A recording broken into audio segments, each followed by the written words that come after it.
মোহতারাম হযরত উলামায়ে কেরাম, মুরব্বিয়ান এজম, সত্যের সেনানী যুবক ভাইয়েরা, মাসুম ভাইয়েরা, পর্দার আড়ালের মা এবং বোনেরা,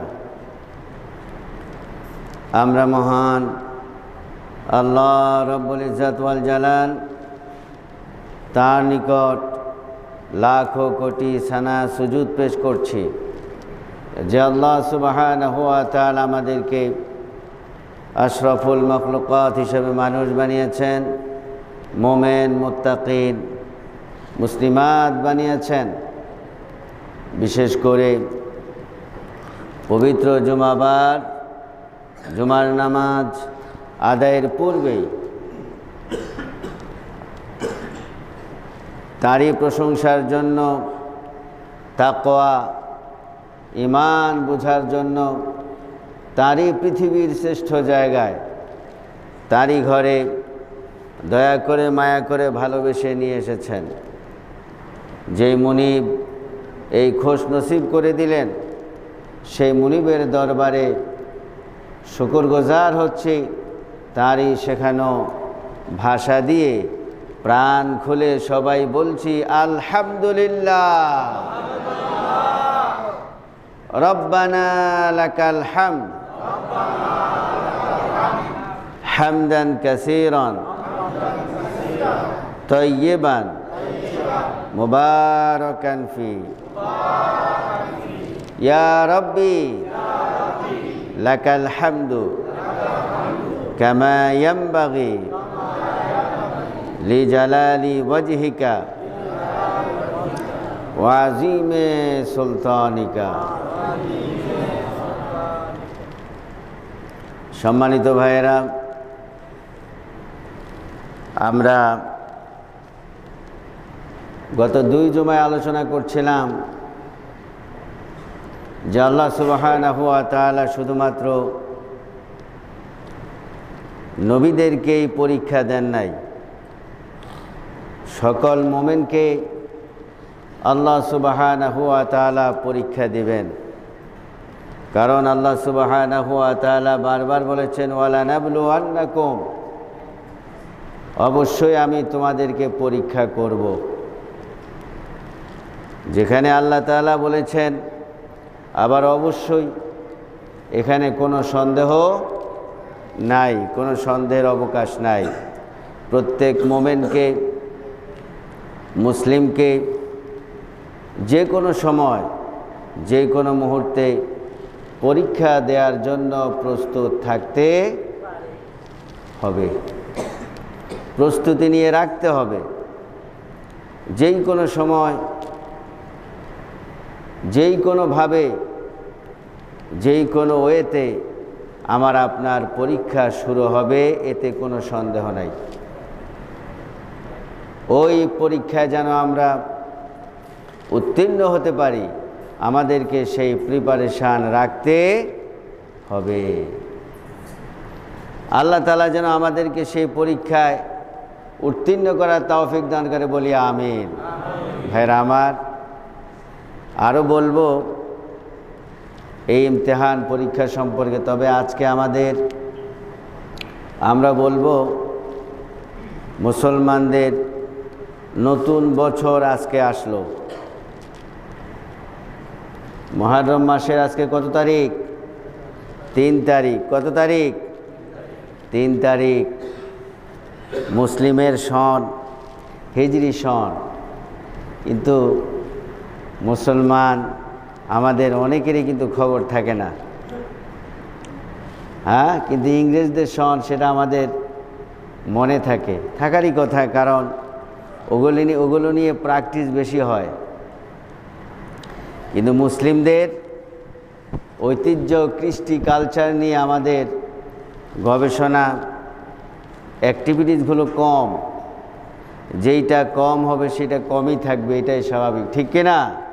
তবে আমাদের মুসলিম হিসাবে, মুসলমান হিসেবে আমাদের ঐতিহ্য, আমাদের কৃষ্টি, কালচার, আমাদের সংস্কৃতি আমাদেরকে অবশ্যই লালন পালন করতে হবে, অ্যাক্টিভিটিসগুলোকে বাড়াতে হবে।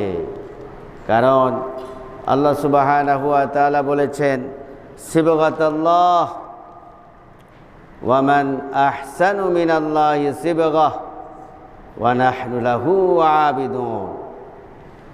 আল্লাহ তাআলা বলেছেন যে আল্লাহর রং, যে আল্লাহর কালচার, এই আল্লাহ তাআলার কালচার থেকে, সংস্কৃতি থেকে আর কোন সংস্কৃতি উত্তম হতে পারে? পৃথিবীর বুকে সারা বিশ্বের সামনে, গোটা মানব জাতির সামনে, জিন জাতির সামনে, দানবের সামনে, সবার সামনে আল্লাহ তাআলা চ্যালেঞ্জ ছড়ে দিলেন, সিবগাতাল্লাহ ওয়া মান আহসানু মিনাল্লাহি সিবগাহ। আল্লাহ তাআলা চ্যালেঞ্জ ছড়লেন বিশ্বের মধ্যে, আমি আল্লাহ তাআলা যেই সংস্কৃতি দিয়েছি, যেই কালচার দিয়েছি, যে অ্যাক্টিভিটিসগুলো দিয়েছি, এর থেকে আহসান, উত্তম, হাসান, ভালো কোনো অ্যাক্টিভিটিস কি আছে? এটা আল্লাহ তাআলার প্রশ্ন। তার মানে আপনি যখন আপনার সন্তানকে জিজ্ঞেস করেন কোথায় ছিলি, আপনি জানেন, তারপরে প্রশ্ন করছেন, সে যখন অন্যায় করে, ঠিক আমাদেরকে বলছেন আজকে আমরা যারা মুসলিম হয়ে ইহুদি, নাসারা, বেদিন কালচারে অভ্যস্ত, বেদিন কালচারের দিকে যাচ্ছি, সে আল্লাহ তাআলা আমাদেরকে প্রশ্ন করছে, সিবগাতাল্লাহ ওয়া মান আহসানু মিনাল্লাহি সিবগাহ। তোমরা যারা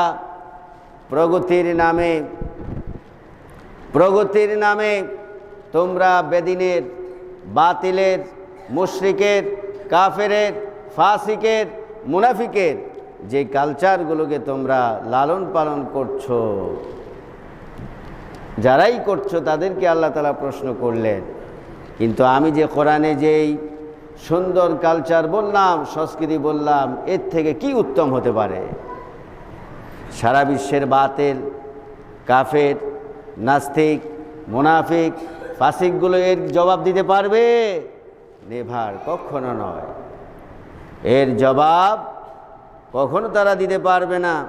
কারণ এই নাস্তিকেরা, মুশরিকেরা, কাফেরেরা, বেদিনেরা যাই আবিষ্কার করলো সব হলো ধ্বংসাত্মক কাজ, ঠিক কিনা?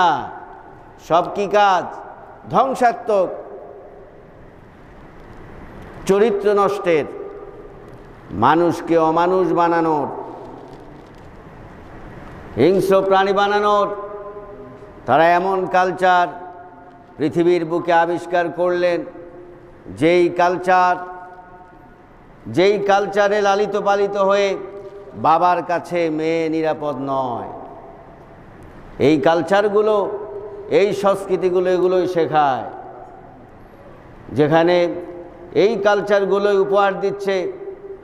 বিভিন্নভাবে তারা নগ্নতা, বেহায়া, বেপল্লাপনা, অশ্লীলতা এগুলো ছড়িয়ে দিচ্ছে সব জায়গায়। যারাই করছেন আল্লাহ সুবহানাহু ওয়া তাআলা তাদেরকেই প্রশ্ন করলেন, সিবগাতাল্লাহ ওয়া মান আহসানু মিনাল্লাহি সিবগা ওয়া নাহনু লাহু আবিদুন। কোথায় যাচ্ছ মুসলমান, কোথায় যাচ্ছ মানুষ?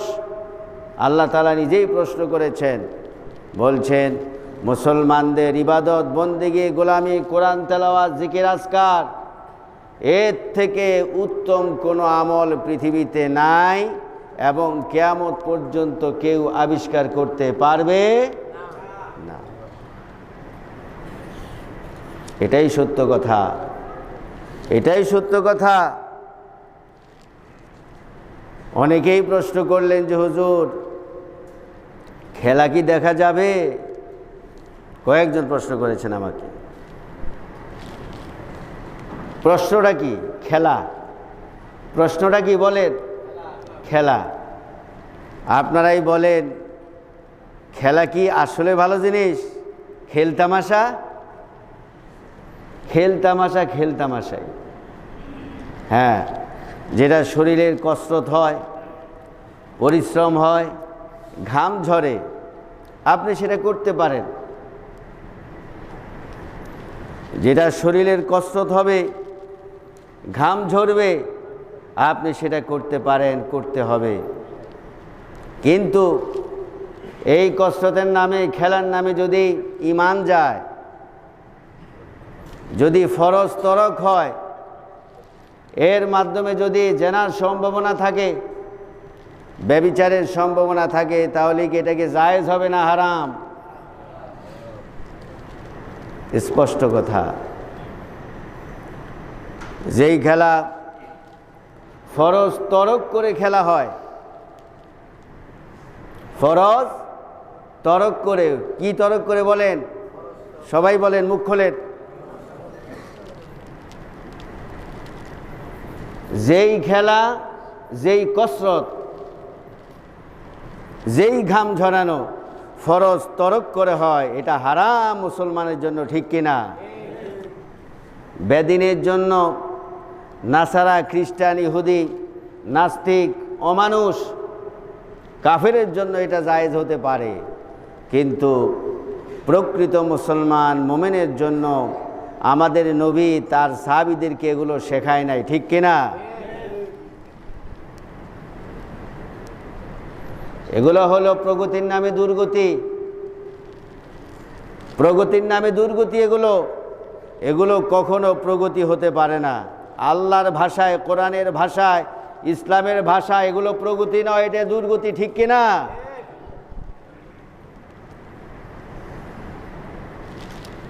এটা কখনো মুসলমানের প্রগতি হয় না, মুমিনের প্রগতি হয় না। প্রকৃত মুসলমানের প্রগতি এগুলোতে কখনো হয় না, দুর্গতি ছাড়া। সেই জন্য আমরা দেখতে পাই এই কালচারগুলো শেখায়। মা মরে পচে থাকবে, বুয়েট ইঞ্জিনিয়ার সচিব, সচিবালয় সাহেবের খবর, কথা বলেন না কেন, খবর নাই। মা মরে পচে আছে, 8-9 দিন হয়ে গেল, সচিবালয়ের অফিসার সাহেবের খবর নাই, বুয়েট ইঞ্জিনিয়ার সাহেবের খবর নাই। এই কালচারগুলো শিখিয়েছে, ঠিক কিনা?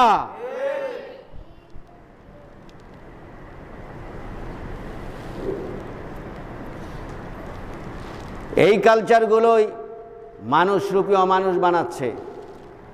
চেহারাটা মানুষের, কিন্তু ভিতরে অমানুষ, হাইওয়ান, জানোয়ারের একটা প্রতিচ্ছবি আছে নাকি নাই? যদি না হতো তাহলে একটা সিগাল কুকুর, তার বাচ্চার জন্য মোহাব্বত, আর বাচ্চাও তার জন্য মোহাব্বত আছে নাকি নাই? আছে। কিন্তু এরা বুয়েট ইঞ্জিনিয়ার, এরা সচিবালয়ের সচিব, অথচ তাদের মা পচে গলে আছে, তাদের খবর। এই তো শেখাচ্ছে এরা, এই তো প্রগতির নামে দুর্গতি। এ শেখাচ্ছি আমরা আমাদের সন্তানদেরকে, আমাদের পরিবেশ, আমাদের সন্তানদেরকে, আমাদের ছেলেদেরকে, মেয়েদেরকে আমরাই শেখাচ্ছি এগুলো। কি জবাব দিব আল্লাহ তাআলার দরবারে? অথচ আল্লাহ তাআলা পবিত্র কোরআনে বলেছেন, ইন্নামাল খামরু ওয়াল মাইসিরু ওয়াল আনসাবু ওয়াল আজলামু রিজসুম মিন আমালিশ শাইতান। এগুলা হলো শয়তানের কাজ। কাদের কাজ বলেন? শয়তানের কাজ এগুলো। এই যে ফুটবল উন্মাদনা, কালকেও তো পত্রিকায় দেখলাম উন্মাদনা, উন্মাদ, পাগলামি। পাগলামি কি কখনো ইসলামে জায়েজ হতে পারে? পত্রিকায় হেডিং দেখলাম, উন্মাদনায় ঢাকা ইউনিভার্সিটির ছাত্রছাত্রীরা। যদি ঢাকা ইউনিভার্সিটির ছাত্রছাত্রীরাই উন্মাদ হয়ে যায়, তাহলে ভালো থাকবে কে বলেন? ভালো থাকবে কে? ঢাকা ইউনিভার্সিটির স্টুডেন্টরা যদি উন্মাদ হয়, তাহলে দেশকে ভালো রাখবে কে? আমাকে আপনাকে ভালো রাখবে কে? মুসলমানকে ভালো রাখবে কে? ভাইরা আমার, এই প্রশ্নগুলো না করার পর্যন্ত, উত্তর খোঁজার আগ পর্যন্ত আমাকেও মরে পচে গলে থাকতে হবে। আমার সন্তানের খোঁজ খবর থাকবে। কি সন্তান রেখে যাচ্ছি, কি সন্তান রেখে যাচ্ছেন? আমি যদি আমার সন্তানকে ভালো না বানাই, ভালো না করি, আকাশের ফেরেশতা এসে করবে না, ফেরেশতা নাজিল হবে না। আমি আমার সন্তানটাকে যেন অন্তত আমি বাবা, আমি আমার সন্তানটাকে যেন বাবার অনুমতি বুঝাতে পারি, সেইভাবে আমাকে তাকে লালন পালন করতে হবে, সময় দিতে হবে, তাকে সেই কালচারে বড় করতে হবে, সেই কালচার তাকে শেখাতে হবে। শেখাচ্ছি কি আমরা শেখাচ্ছি হারাম কাজ। আল্লাহ তাআলা স্পষ্ট বলেছেন এগুলো হারাম, এগুলো শয়তানের কাজ। শয়তানের কাজ শেখালে কখনো সন্তান মা বাবার দুঃখী হবে না, মা বাবার খোঁজ খবর কখনো রাখবে না, বরঞ্চ মা বাবাকে সে অত্যাচার নির্যাতন করবে। ঠিক কিনা? কয়দিন আগেও দেখলাম সন্তান বাবাকে গাছের সাথে এরকম বেঁধে তারপরে পিটায়। বাবা বলতেছে, এরে বাবা তুই আমারে আর মারিস না, কিন্তু ওই জানোয়ার সন্তানটা এই মোটা লাঠি নিয়ে বাবাকে মারছে।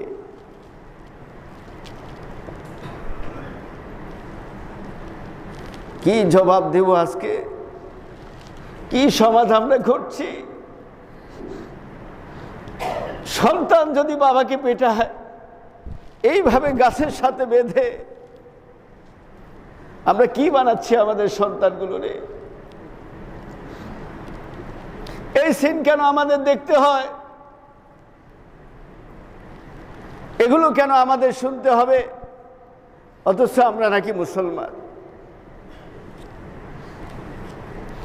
আমরা নাকি মুমিন, আমরা নাকি 5 ওয়াক্ত নামাজ পড়ি, আমরা নাকি আল্লাহর খাস বান্দা। অথচ আমরা এই সমাজে কি করছি? আমরা কি কালচার, কি সংস্কৃতি শেখাচ্ছি আমরা সন্তানদেরকে? ভাইরা আমার, আমরা যদি না জাগি, আমাদের বিবেক যদি না জাগে, তাহলে মানুষ নামে অমানুষ তৈরি হবে আমাদের সন্তানেরা। এইভাবে সমাজ নষ্ট হবে, দেশ নষ্ট হবে, বিশ্ব নষ্ট হয়ে যাবে। কিন্তু আল্লাহর কাছে তো জবাবদিহি করতে হবে। কি জবাব দেব আমরা? যেখানে আল্লাহ তাআলা বলছেন, ইন্নামাল খামরু ওয়াল মাইসিরু ওয়াল আনসাবু ওয়াল আজলামু রিজসুম মিন আমালিশ শাইতান। এই জুয়া, এটা হলো হারাম। অথচ আজকে মুসলমান সন্তান কোথায় খেলা হচ্ছে, কোথায় জুয়া হচ্ছে, বাংলাদেশে সেই সন্তান লাফাচ্ছে। নাউজুবিল্লাহ বলেন।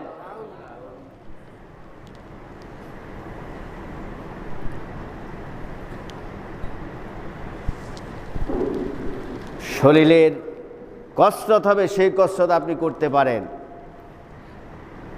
কিন্তু ফরজ যখন তরক হবে, আপনার খাবার হালাল খাবার, অনেক দামি খাবার আপনি কিনেছেন, রান্না বান্না করেছেন, ওর মধ্যে একটুখানি বিষ মিশিয়ে দিয়েছে, খাবেন আপনি? খাবেন? কথা বলেন না কেন? কারণ কি? একটুখানি বিষ। বিষ কি এতগুলা? না, অনেকগুলো খাবারের মধ্যে একটুখানি বিষ দিয়েছে। আপনি শরীরের কসরত করবেন, খেলাধুলা করবেন, এটা ভালো, করতে পারেন, কিন্তু যেখানে ফরজ তরক হয়, এই খেলা কি কখনো জায়েজ হবে? তারপরে এই খেলা নিয়ে জুয়া হয়, ঘরে ঘরে হয়, সমাজে দেশে বিশ্বে কোটি কোটি টাকার জুয়া খেলা হয় এই খেলা নিয়ে। এটা কি জায়েজ হবে কখনো? শুনলাম এই খেলার আসরে যেই টাকা নষ্ট হয়, এই টাকা দিয়ে, এই ডলার দিয়ে 8 বছর যারা আজকে খাবার পাচ্ছে না তাদের খাবারের ব্যবস্থা হবে। কিন্তু এক আসরেই এই টাকা, এই ডলারগুলো নষ্ট করা হয়। নাউজুবিল্লাহ বলেন। তাহলে কোথায় মানবতা? কোথায় মানবতা?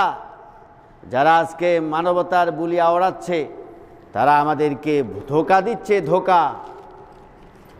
মানবতার কথা বলে বলে, বুলি বলে বলে আমাদের এই খেলা নয়, এই খেলা হলো মুসলমানদের ঈমান ধ্বংসের খেলা, ঠিক কিনা?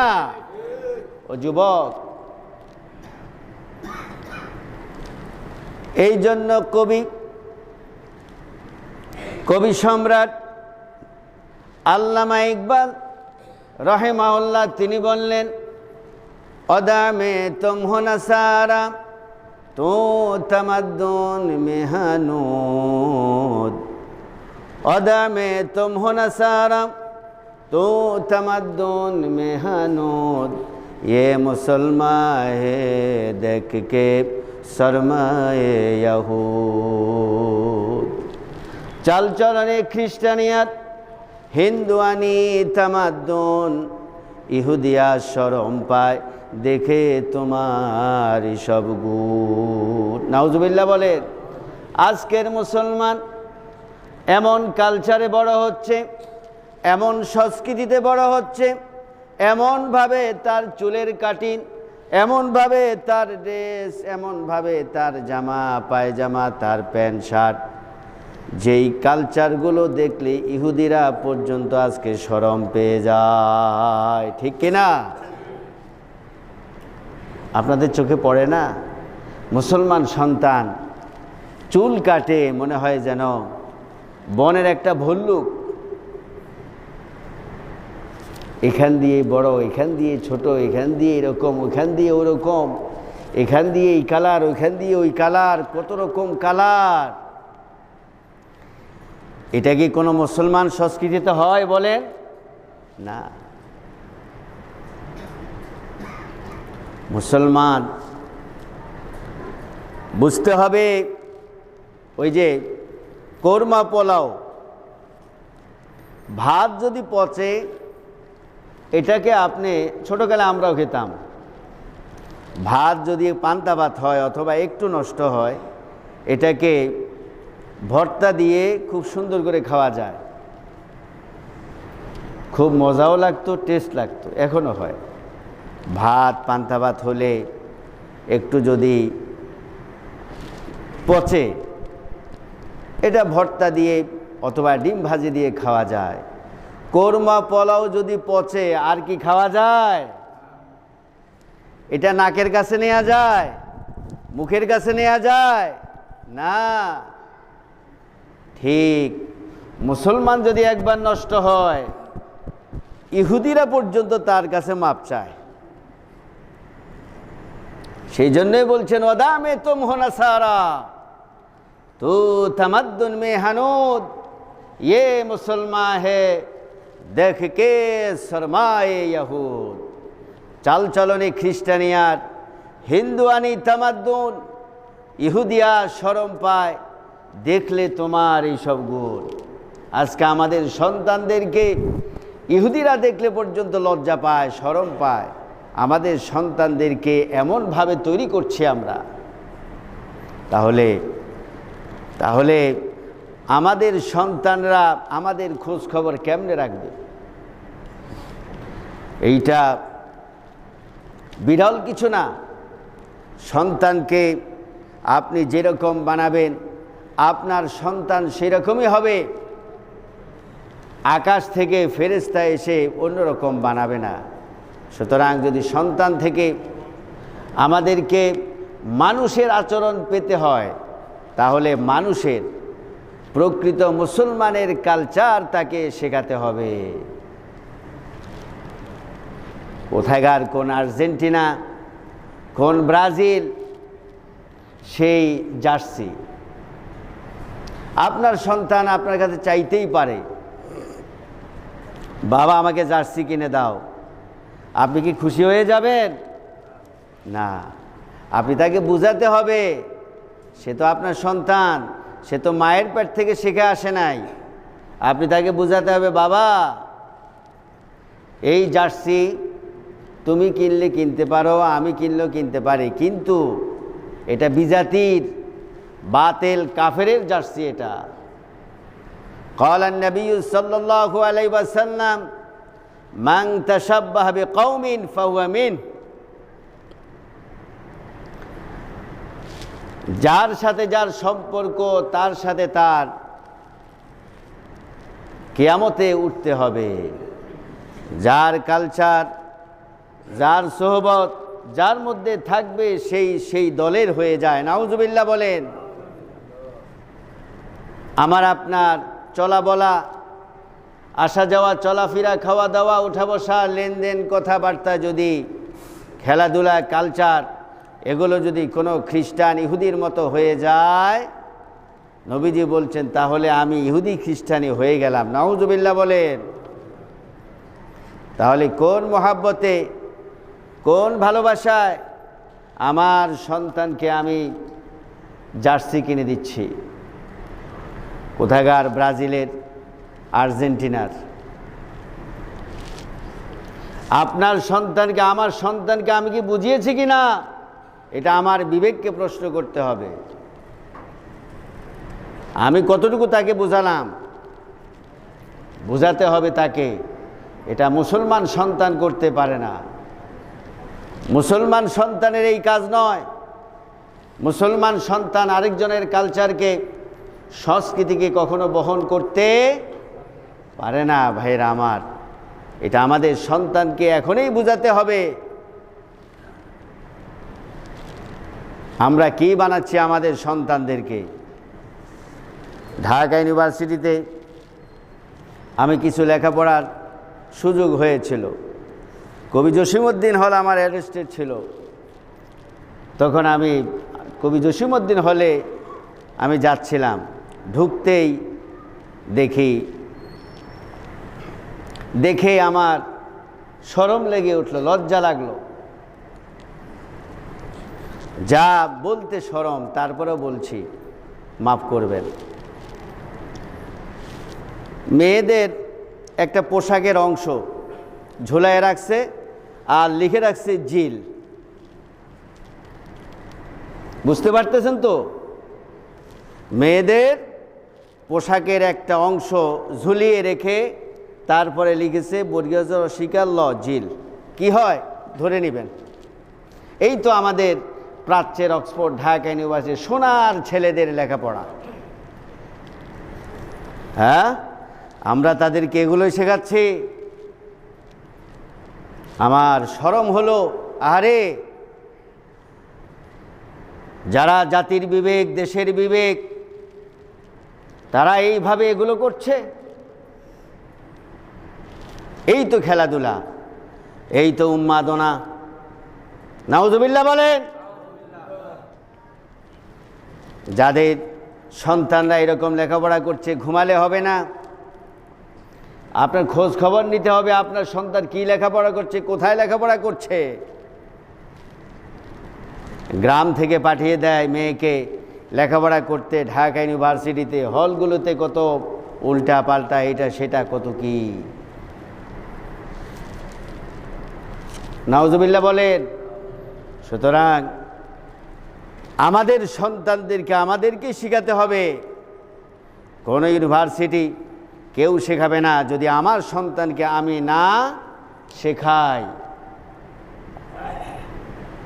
আমাকেই শেখাতে হবে ভাইরা আমার। তাহলে বুঝার আর বাকি নাই। ইন্নামাল খামরু ওয়াল মাইসিরু ওয়াল আনসাবু ওয়াল আজলামু রিজসুম মিন আমালিশ শাইতান। এই ফুটবল, উন্মাদনা, পাগলামি, এগুলো ইসলামে হারাম। ইসলামে এগুলো হারাম। আমার সন্তানকে, আমার ছেলেকে, মেয়েকে বোঝাতে হবে এইটা আমাদের কালচার নয়, বরংস এই ইহুদি নাসারাগুলো মুসলমান সন্তানদের ইমানকে হরণ করার জন্য এই ম্যাপ করেছে, এই উন্মাদনা করেছে। ঠিক কিনা মুসলমান?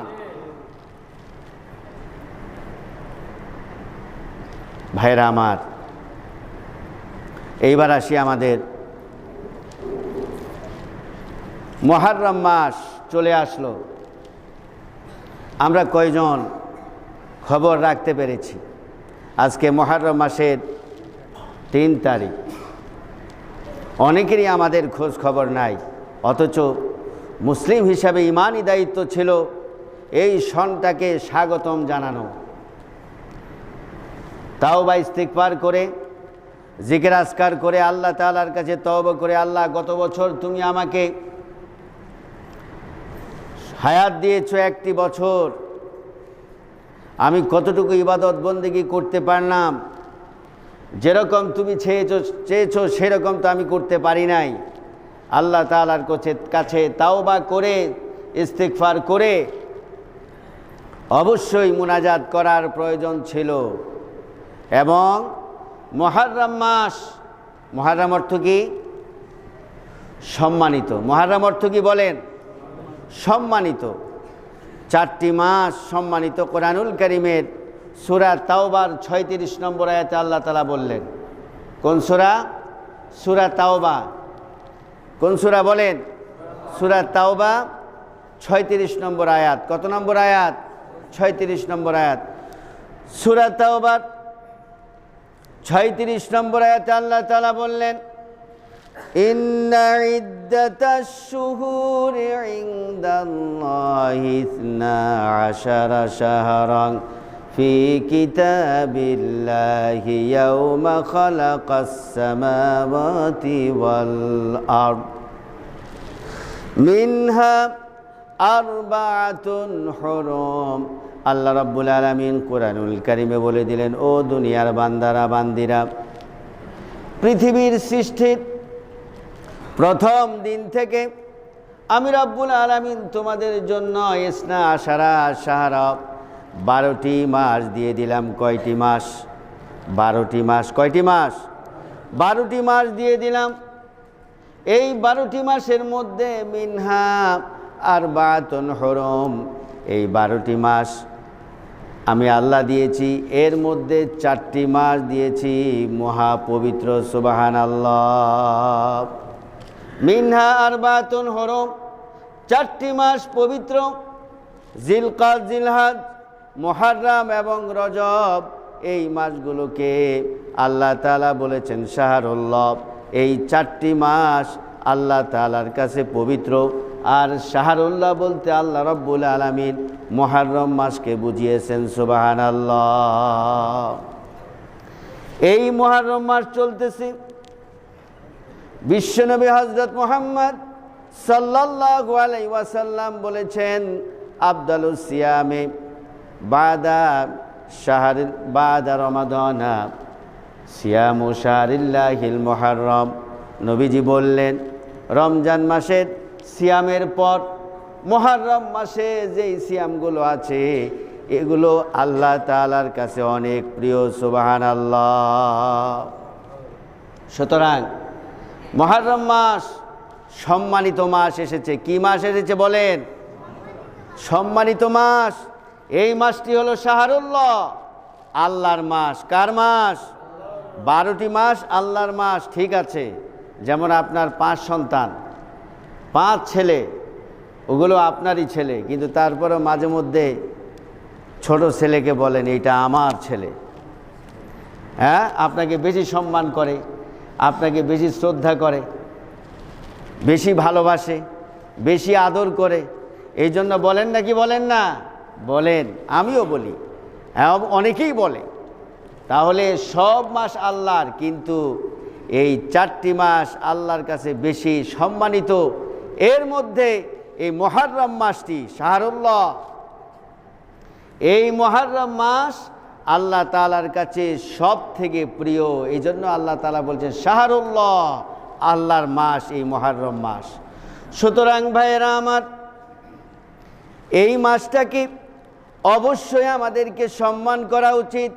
অন্যান্য মাসে যদি আমি কোরআন তেলাওয়াত করতে না পারি, জিকির আজকার করতে না পারি, কোরআন তেলাওয়াত, জিকির আজকার, তওবা ইস্তিগফার যদি না করতে পারি, আমার মনের মধ্যে আনতে হবে আল্লাহর মাস চলে এসেছে, মুহররম মাস চলে এসেছে। সুতরাং আমাকে জিকির করতে হবে, আজকার করতে হবে, কোরআন তেলাওয়াত করতে হবে। এবং নবীজি বলেছেন রমজান মাসের পর সিয়াম গুরুত্বপূর্ণ হলো এই মুহররম মাসের সুবহানাল্লাহ। রমজান মাসের সিয়ামের পর এই মুহররম মাসের সিয়াম, এইটা আল্লাহ তাআলার কাছে বেশি প্রিয়। সুবহানাল্লাহ বলেন। এই জন্য শুধুমাত্র আমরা আশুরা সিয়াম পালন করব তাই নয়, আশুরা সিয়াম পালন করব তাই নয়, মুহররম মাস হিসাবে আমাদেরকে অবশ্যই বেশি বেশি সিয়াম রাখতে হবে। নবীজি তাই করেছেন। কারণ শাহরুল্লাহিল মুহররম আফদালুস সিয়াম, ফজিলতপূর্ণ সিয়াম বাদা রমাদানা শাহরুল্লাহিল মুহররম। মুহররম মাসের সিয়াম রমজান মাসের পরেই এটা অত্যন্ত ফজিলতপূর্ণ বলেছেন কে? নবী করিম সাল্লাল্লাহু আলাইহি ওয়াসাল্লাম। এই জন্য আমরা চেষ্টা করব শুধুমাত্র আশুরার সিয়াম নয়, শুধুমাত্র আশুরার 10 তারিখে যে সিয়াম এটা নয়, মুহররম মাস হিসেবে, সম্মানিত মাস হিসেবে নবীজি সম্মান দিয়েছেন, সিয়াম পালন করেছেন। এই জন্য আমরাও এই মাসে বেশি বেশি সিয়াম পালন করব। রাজি আছেন তো ইনশাআল্লাহ? হাত তুলে আল্লাহ তাআলাকে দেখায় লিল্লাহি তাকবীর, লিল্লাহি তাকবীর। হাত নামাই। ভাইরা আমার, এই মাসের 10 তারিখেই আশুরা, আজকে হলো 3 তারিখ, সামনের জুমাবারেই 10 তারিখ। এই 10 তারিখে আল্লাহ তাআলা হযরত মূসা আলাইহিস সালাম আনজাল্লাহু ফিহি মূসা ওয়া কওমাহ ওয়া গাররাকা ফিরাউনা ওয়া কওমাহ।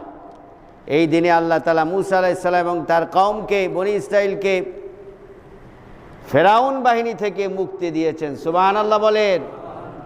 তাই এটা বিজয়ের দিন। এটা কি দিন বলেন? বিজয়ের দিন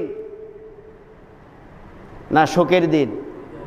শোকের দিন হয়েছে নবী ইন্তেকালের 50 বছর পর। আর নবীজি এটাকে বিজয়ের দিন হিসাবে পালন করেছেন এবং শুকরার্থে তিনি সিয়াম পালন করেছেন। এবং নবীজি বললেন লাইন বাকিতু ইলা কাবিলিন লা সুমান্না তাসি'। নবীজি বললেন যদি আমি হায়াতের সামনের বছর বেঁচে থাকি তাহলে আমি তাসি' অর্থাৎ 9 মুহররম আমি সিয়াম পালন করব। কিন্তু নবীজির হায়াত ছিল না, কিন্তু তিনি বলে গেছেন লাইন বাকিতু ইলা কাবিলিন লা সুমান্না তাসি', যদি আমি বেঁচে থাকি সামনের বছর তাহলে আমি 9 মুহররম সিয়াম পালন করব। তাহলে 9 এবং 10 আমরা সিয়াম পালন করব কি হিসাবে? কারবালার দিন হিসাবে না বিজয় দিন হিসাবে? কোন হিসাবে? বিজয় দিন হিসাবে। কি হিসাবে বলেন? বিজয় দিবস হিসাবে অবশ্যই আমাদেরকে সিয়াম পালন করতে হবে। 9 মুহররম এবং 10ই মুহররম।